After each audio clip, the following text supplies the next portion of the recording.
Bismillahirrahmanirrahim. Assalamualaikum warahmatullahi wabarakatuh. Alhamdulillah, salatu wassalamu ala rasulillah. Pada ikhwan dan akhwat yang dirahmati Allah subhanahu wa ta'ala. Pada kesempatan kali ini kita akan bahas pintu-pintu riya yang samar ya. Yang saya beri judul pembahasan kita dengan riya terselubung ya. Riya terselubung. Karena syaitan memiliki ciri-ciri yang jitu untuk menjerumuskan anak Adam dalam berbagai model riya ya. Sehingga kita bisa dapati sebagian orang kreatif dalam melakukan riya ya. Riya tersebut sangat halus, terselubung, tapi kalau kita sadar kita bisa tahu itu adalah riya. Dan saya ingatkan sebelum saya menyampaikan materi ini adalah materi untuk kita, bukan untuk mencurigai orang. Karena urusan niat adalah urusan Allah subhanahu wa ta'ala. Tapi kita waspada untuk diri kita sendiri, jangan sampai kita terjebak dalam riya yang seperti ini ya. Yang dimaksud dengan riya terselubung adalah nampaknya, zahirnya bukan riya, tapi sebenarnya di balik itu ada riya yang samar ya. Contoh riya terselubung adalah misalnya seseorang menceritakan tentang keburukan orang lain ya. Seperti menceritakan si fulan itu kalau sholat subuh selalu terlambat ya misalnya. Di balik ceritanya ini dia ingin tunjukkan bahwasanya dia enggak pernah terlambat dalam sholat subuh ya. Atau misalnya dia mengatakan si fulan itu pelit ya, kalau diminta sumbangan ya Allah pelitnya. Tujuan dia adalah untuk agar orang-orang yang dengar tahu dia tidak pelit, dia tidak seperti itu. Ya. Intinya dia merendahkan orang lain sehingga dipahami dari perkataan tersebut dia tidak seperti orang tersebut. Dan Ibnu Taimiyah rahimahullah pernah menyampaikan tentang bahayanya riya seperti ini. Ini adalah menggabungkan dua dosa. Dosa pertama adalah riya, dosa kedua adalah ghibah. Dia menggibah orang lain dan dia juga riya. Tentunya tidak semua orang yang menggibah maksudnya riya, tentu tidak. Ini kita bicara untuk kita ya ikhwan dan akhwat, ibu-ibu, bapak-bapak, bukan untuk menuduh orang lain, tetapi untuk kita. Hati-hati, setan bisa memasukkan kita, menjebak kita dalam riya yang terselubung tanpa kita sadari.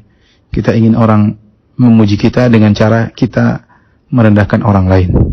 Ini contoh pertama tentang riya terselubung ya. Contoh yang kedua tentang riya terselubung yaitu seorang menceritakan nikmat-nikmat yang Allah berikan kepada dia ya. Dan itu sebenarnya tidak mengapa ya. Allah mengatakan wa amma bi ni'mati rabbika fahaddits. Adapun tentang nikmat-nikmat Rabbmu maka sampaikanlah, karena manusia suka lupa sehingga terkadang dia perlu menyebutkan kenikmatan yang dia rasakan agar dia sendiri ingat atau dalam rangka agar memotivasi orang lain. Tetapi terkadang setan masuk dalam hati kita menceritakan nikmat-nikmat tersebut seakan-akan kita menunjukkan saya orang mulia ya.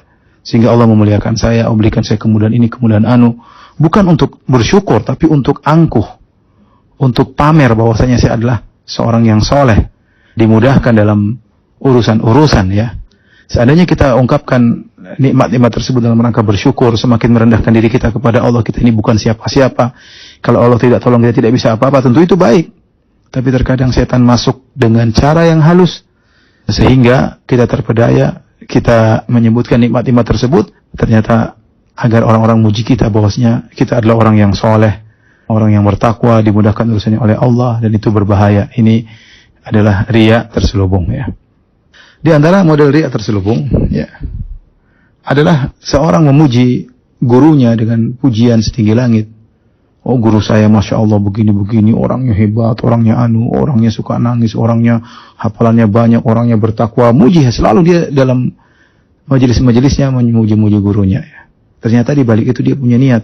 Dia ingin mendompleng ketenaran gurunya ya. Sehingga orang tahu dia muridnya seorang guru yang hebat. Dengan dia memuji-muji gurunya, pada sungguhnya dia sedang memuji dirinya sendiri. Di sinilah letak terselubungnya. Dia pamer-pamer gurunya dalam rangka untuk memamerkan dirinya karena dia adalah murid dari guru tersebut. Nah, ini hati-hati waspada. Kita tidak menuduh orang, ingat ya. Saya ulangi lagi, kita tidak sedang menceritakan orang. Kita bicarakan kondisi yang semoga kita tidak terjerumus dalam kondisi tersebut. Seperti seorang muji-muji ustadz karena dia dekat dengan ustadz ya. Agar seakan-akan dia orang yang soleh karena dekat dengan ustadz berarti dia orang soleh, orang baik. Tidak harus begitu ya. Tidak mesti orang dekat dengan ustadz kemudian otomatis dia menjadi baik, menjadi soleh. Ustadz mau dekat dengan dia karena dia orang yang mulia, belum tentu. Betul, banyak orang tidak dikenal, ustadz pun tidak tahu tentang dia, ternyata dia adalah orang yang sangat mulia di sisi Allah Subhanahu wa ta'ala. Wallahu a'lam bishawab. Kita akan lanjutkan lagi insyaallah.